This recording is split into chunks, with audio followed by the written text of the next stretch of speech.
The book of 1 Kings, chapter 3, verses 16 through 28. Then came there 2 women that were harlots unto the king, and stood before him. And the one woman said, O my lord, I and this woman dwell in one house, and I was delivered of a child with her in the house. And it came to pass the 3rd day after that I was delivered, that this woman was delivered also, and we were together. There was no stranger with us in the house, save we 2 in the house. And this woman's child died in the night, because she overlaid it. And she arose at midnight, and took my son from beside me, while thine handmaid slept, and laid it in her bosom, and laid her dead child in my bosom.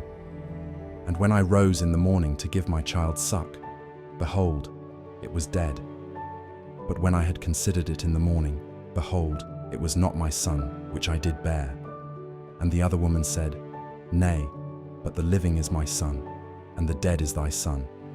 And this said, No, but the dead is thy son, and the living is my son. Thus they spake before the king.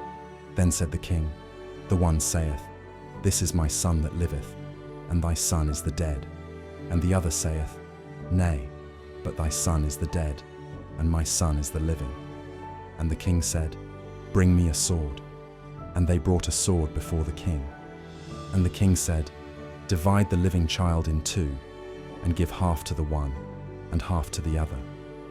Then spake the woman, whose the living child was unto the king, for her bowels yearned upon her son.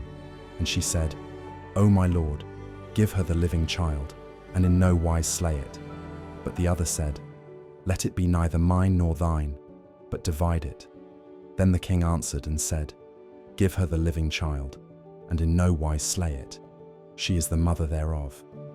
And all Israel heard of the judgment which the king had judged, and they feared the king, for they saw that the wisdom of God was in him to do judgment.